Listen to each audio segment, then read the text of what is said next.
How about a new prediction for the 25 class? Is anything about to happen? Oh, well, about to happen. You never know. But yeah, we talked about earlier in the interview the offensive line recruiting and how big that was for Notre Dame this junior day. I did log a prediction for Jack Lang from Missouri, nation's number 181 overall player, number 14 tackle, reportedly stands at 6'8", 275 pounds. Did log a prediction for him to land at Notre Dame the day after his visit wrapped up. Just hearing really good things about where the Irish stand there. So again, Notre Dame has Will Black committed. He's a tackle from Connecticut. I've already logged predictions for Notre Dame to land Matty Augustine and Owen Strebig. They're both tackles, and Lang. So it's like, Mike, are you moving off any of these predictions? Is Notre Dame really about to get 4 tackles? I think so, Darren. And these are all guys. I think the shortest of the group might be 6'6" or 6'7". Wow. They're all in the 6'7" to 6'8" range, which is, I mean, you're talking, small forwards in the NBA side. Like these are some tall dudes. I like where the Irish are at for all of these guys. And Darren, in my decade of covering college football recruiting, there was something new that occurred. On the blueandgold.com message board, people are like, Mike, is Notre Dame taking too many tackles? Where are the guards? Usually it's the opposite. It's like, Mike, are we taking too many guards? Where are the tackles? I've never seen people be like, are we going to be able to get guards? I was talking about this with Tim Hyde on our YouTube show Wednesday night. It's a lot easier to take tackles and put them to guards. I mean, we could go through that. I mean, Notre Dame's recruited so many tackles and changed to guards rather than a guard playing a tackle. If that's the case, it's usually happening in a pinch and not because that's something you want to happen. So, Jack Lang is someone who Hyde, again, my coworker Blue and Gold, who I do YouTube shows with, he's like the way how low he plays, he could definitely play guard. So yeah, 6'8" offensive guard. Can you imagine that? But all tackles and good problem to have for sure. Just kind of load in all of these guys. So we'll see if Notre Dame's able to land Lang. Again, I like where the Irish are at for him coming after this visit. In our communication with him and then what I'm hearing from sources. One other thing I'll add on the whole tackle and guard discussion is it's not as if Notre Dame is just playing the 2025 offensive line class on the field at one time. There are other classes, other players that Notre Dame has on the roster that can play the interior spot, so don't worry about that. That's why you don't really see schools recruit a true center, because you want guys with versatility that can play multiple spots. Again, a lot easier to take a tackle and move him inside, compared to the opposite. Harry Heaston did that all the time. He was known for having 5 high school offensive tackles, start along the offensive line. And look at Robert Hainsey now, a starting center for the Tampa Bay Buccaneers. Yeah, Liam Eichenberg, tackle at Notre Dame. He's an interior player for Miami Dolphins. My Miami Dolphins, excuse me. Yeah, you can go down the line. Yeah, Jared Patterson was a tackle. Yep. In high school, he played center. So, yeah, there's a bunch of those examples. Mike, just following you on Twitter and at blueandgold.com. The coaches are all over the place right now. I mentioned we had a couple of them at the Notre Dame hockey game for Junior Day, but we've got coaches going from coast to coast right now.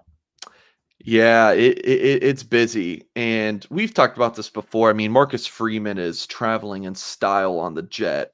But still, it is a lot of time away from your family. You are traveling a ton. You're, just waking up being like, which state am I in? Because Freeman is going in multiple. I think one day this week he might have hit 4 states. 3 states a day. Like it is busy. So last week was much more of California, West Coast travels for him. This week, Marcus Freeman's been in Missouri, Arkansas, Mississippi, Louisiana, Florida, Georgia, and then on Friday, the staff is wrapping things up with more Indianapolis, Chicago local stuff, and then then we'll be home for the weekend, and then next week they'll be back on the road through, I believe, the 1st. I believe that they come off the road maybe on the 2nd. So again, busy time for the Irish. Now, one thing I wanted to mention on this recruiting coaches on the road period, and this might be for more recruiting nerds, maybe the general public doesn't care about this, but for when coaches are on the road during this time of year, it's that bump rule. We're not really allowed to talk to the kids, but maybe they are anyways. They got rid of that for this time of year, for this 2025 recruiting class. So now you're seeing pictures of Marcus Freeman and Deuce Knight after the basketball game, and Owen Streebig. Freeman and the staff is able to take pictures of it. It's now like a contact period where Notre Dame and these college coaches can just straight up meet with the players at their high school. And I'm hearing things about, the Tennessee head coach was with this recruit for an hour and a half. So my first takeaway is, do the kids go to class anymore in high school? Because they're just being at this time of the year, they're just being pulled out of class all day long. So I don't know how some of these private institutions are handling this, because I know they don't like that. Dealing with it myself when I go to school visits to try to interview recruits, sometimes I know it can be a hassle there. So yeah, definitely interesting stuff there, Darren. Again, kind of like a recruiting nerd kind of thing. Like, I don't think most people care about that, but it is good FaceTime for the Notre Dame staff to be able to send several coaches at one time to meet with one player who's maybe never met the staff before, to start building that relation face to face. As much as phone calls and text messages are great, like me and you, Darren, we talked on the phone and texted all the time. Then you meet someone in person for the first time. That's really neat to finally put that name to a face. So that's something that Notre Dame's able to do right now. So good trips for Notre Dame, seeing the 2025 class, building those relationships, sending out new offers, getting evaluations on even younger prospects who they'll offer down the road. So all that kind of thing happening right now. First time I met you, I was like, wow, you're a lot taller than I thought. You were taller than I thought as well. So there you go. There you go. All right. So what's happening right now? Blue and Gold Illustrated, blueandgold.com. I think we've kind of laid it out there in the last 15 minutes, but anything you'd like to add? Yeah, you would think the season's over, signing day has come and gone. Oh, it must be slow. No, I mean, not at all. Tons of recruiting coverage, basketball coverage for men's and women's programs.